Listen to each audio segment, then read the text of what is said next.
Hello hi అండి, welcome to Kranti cuisine cooking channel. ఈరోజు మనం క్యారమెల్ పుడ్డింగ్ తయారు చేసుకుంటున్నాం. జస్ట్ 4 ఇంగ్రీడియంట్స్, అట్లాగే 10 నిమిషాల్లో తయారు చేసుకోవచ్చు అనమాట. ఈ వేసవిలో చల్లచల్లగా తయారు చేసుకోవచ్చు అనమాట. టేస్ట్ చాలా బాగుంటుంది.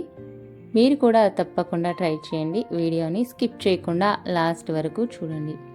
ఇప్పుడు స్టవ్ పై ఒక 1/2 లీటర్ పాలు వేడి పెట్టేసుకోండి. దీంట్లో ఒక కప్పు పంచదార వేసుకోండి, 6-7 టీ స్పూన్ల వరకు. అలాగే 3 టేబుల్ స్పూన్ల కస్టర్డ్ పౌడర్ వేసుకోండి, పాలు అనేవి వేడి కాకముందే. ఇలా కస్టర్డ్ పౌడర్ వేసుకున్న తర్వాత నాన్ స్టాప్గా కలుపుతూనే ఉండండి, లంప్స్ లేకుండా.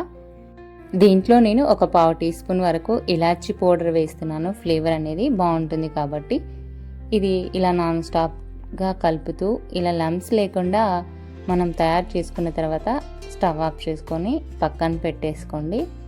ఇప్పుడు మరో కడాయిలో ఒక 3 టేబుల్ స్పూన్ల షుగర్ వేసుకొని చక్కగా మెల్ట్ చేసుకోండి. వాటర్ అనేది యాడ్ చేయాల్సిన అవసరం లేదు. గ్యాస్ మీడియం ఫ్లేమ్లో పెట్టేసుకొని ఇలా మెల్ట్ చేసుకున్న తర్వాత ఒక బౌల్ తీసుకొని మనం మెల్ట్ చేసుకున్న షుగర్ని వేసుకొని ఇలా చక్కగా స్ప్రెడ్ చేసుకోండి.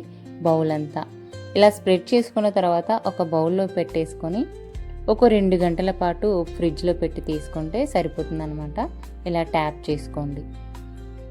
ఇక్కడ నేను ఒక 2 గంటల పాటు నార్మల్ ఫ్రిడ్జ్లో పెట్టి తీసుకున్నాను. ఇది పంచదార అనేది ఆటోమేటిక్గా మెల్ట్ అయిపోతుందండి. ఇలా తీసుకోవడానికి కూడా చాలా ఈజీగా వస్తుంది. చూశారు కదా క్యారమెల్ పుడ్డింగ్ ఎలా తయారు చేసుకోవాలో ఈజీగా.